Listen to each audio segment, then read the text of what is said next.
Karibu tena katika uchambuzi wetu. Leo tunaangazia mada fulani hivi, mada ambayo inagusa wengi na unajua wakati mwingine ina utata. Uhusiano kati ya imani ya kidini na siasa, hasa kuhusu upigaji kura. Ni kweli. Na vyanzo vyetu leo vinatoka kwa mwandishi mmoja maalumu, Ellen G. White.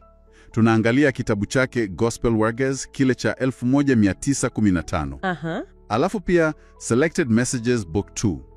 Hiki kina maandiko ya zamani zaidi kidogo kutoka kwenye shajara yake ya 1859 na barua ya 1898. Kumbe, vyanzo vya vipindi tofauti. Ndiyo, vyote vinatoa mwongozo kwa wafuasi wake.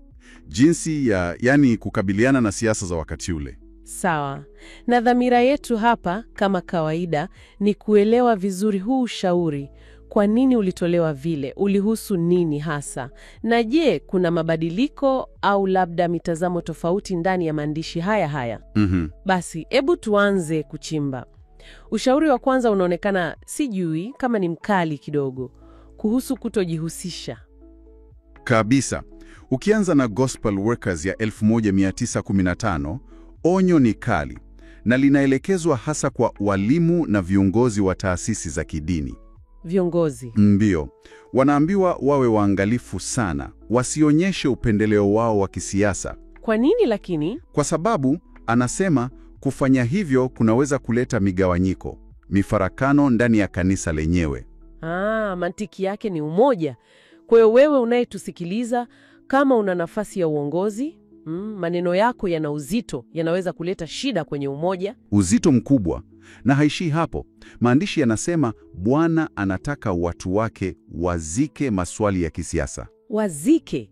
Hilo neno lenyewe. Neno kubwa. Yani kuweka kando kabisa. Na ndipo inakuja ile kauli maarufu. Katika mada hizi, ukimya ni ufasaha. Ukimya ni ufasaha. Lengo kuu likiwa ni kudumisha umoja katika misingi ya Injili, yale yaliyoko kwenye neno la Mungu, sio kugawanyiwa na siasa. Sasa twende kwenye jambo lenyewe linalowagusa wengi, kupiga kura. Anasemaje kuhusu kupiga kura, vyama vya siasa, wagombea? Ili wewe unayetusikiliza, labda ndilo swali lako kubwa.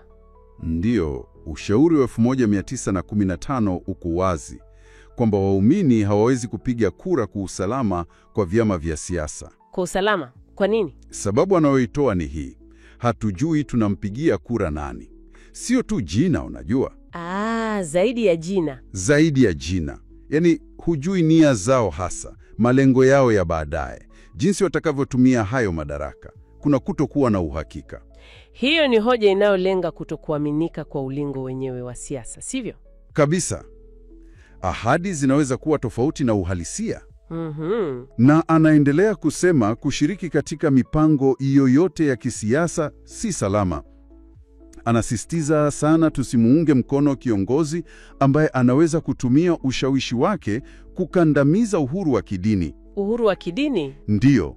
Au kuweka sheria zinazolazimisha watu kushika Jumapili badala ya Sabato ya Biblia, yaani Jumamosi. Anaita Jumapili Sabato bandia. Hili linaonyesha jinsi Sabato ilivyokuwa muhimu sana kwake kwenye mjadala huu wa siasa. Muhimu sana. Hoja yake ni kwamba huwezi kwa dhamira safi kupiga kura kumweka madarakani mtu anayepromote kitu unachoona ni kinyume na amri ya Mungu. Na anafikia kusema hivi: ukipiga kura kuwaweka watu kama hao madarakani, unakuwa mshiriki katika dhambi wanazotenda wakiwa ofisini. Mshiriki. Hiyo ni kauli nzito sana, kwamba kura yako inakufanya uwajibike kwa matendo yao. Ndiyo maana yake.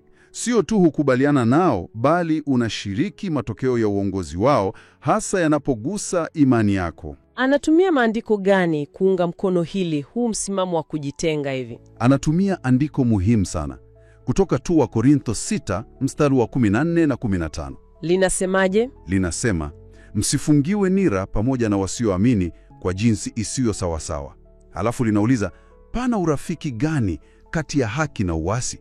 Tena pana shirika gani kati ya nuru na giza? Nuru na giza, haki na uasi. Analitumia kusisitiza hakuna ushirika wa kweli, yaani kushirikiana, kuwa wabia kati ya wanaotafuta haki ya Kristo na mifumo ya kisiasa ya kidunia.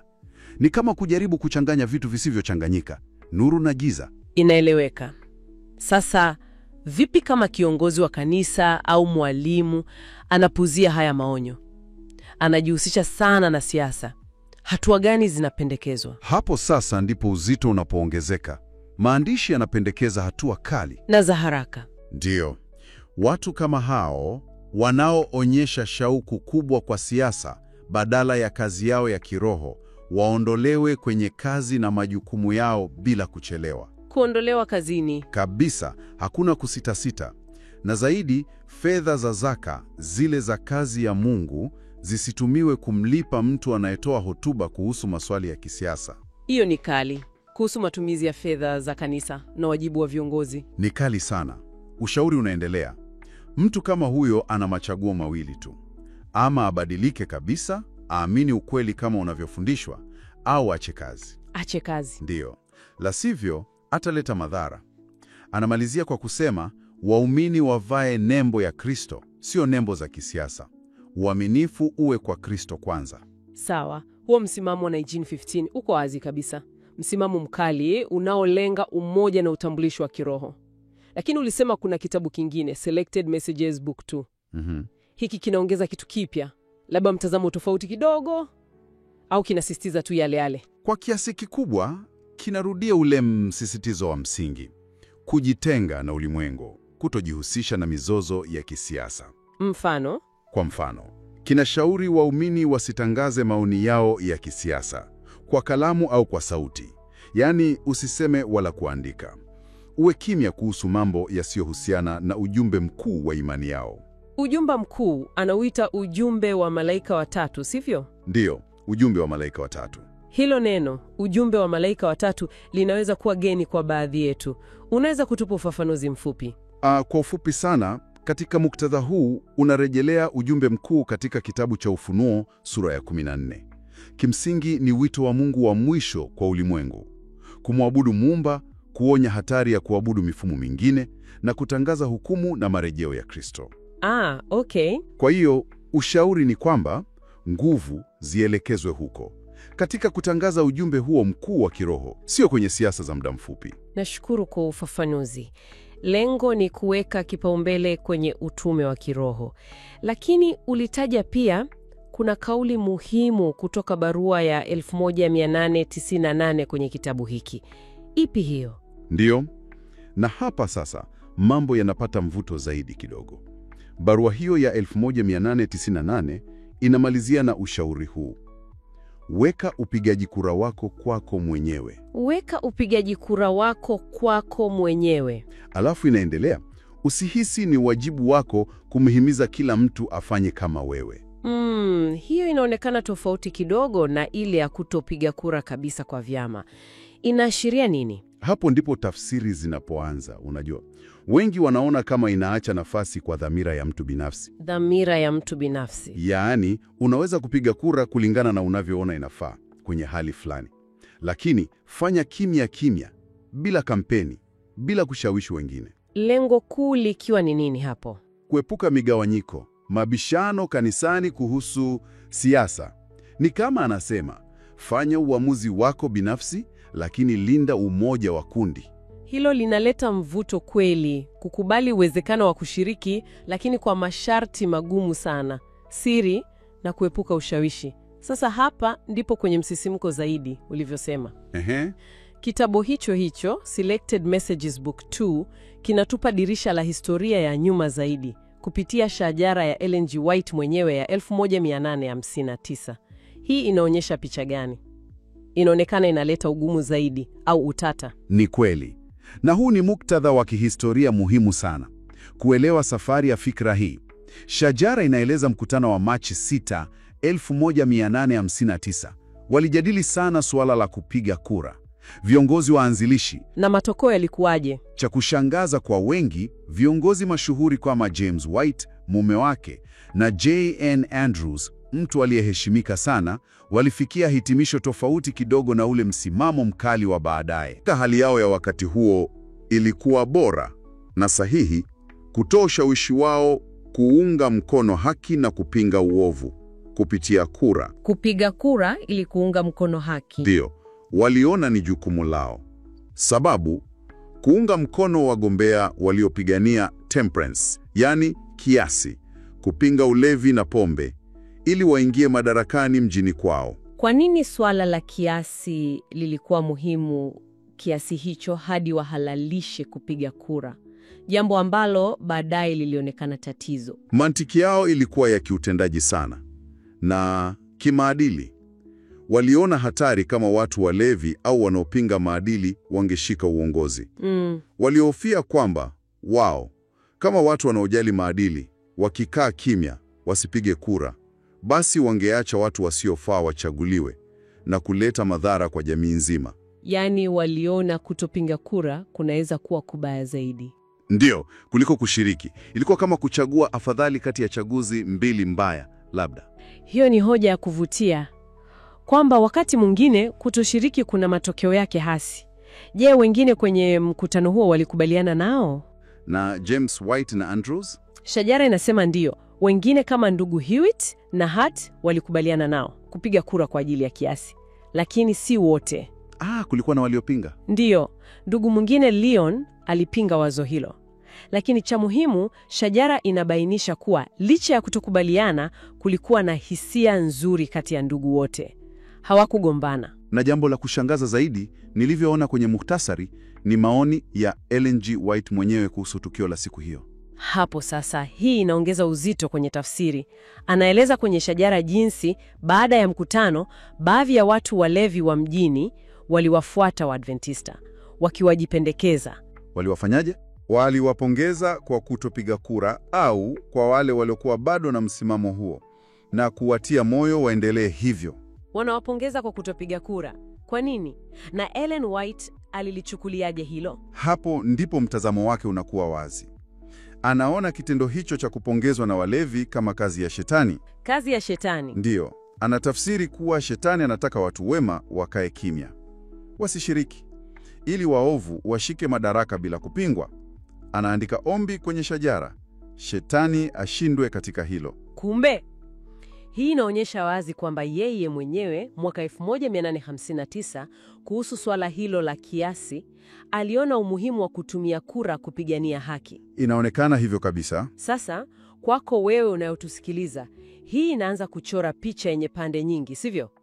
Kwa upande mmoja, msimamo mkali wa 1915, Gospel Workers, kujitenga kabisa, kutopiga kura kwa vyama, kulinda Sabato na uhuru wa kidini, msisitizo kwenye umoja.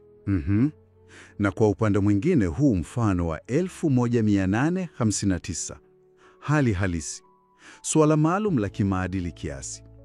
Viongozi hao hao wakiongozwa na dhamiri wanaona ni bora kupiga kura, kuunga mkono haki dhidi ya uovu dhahiri.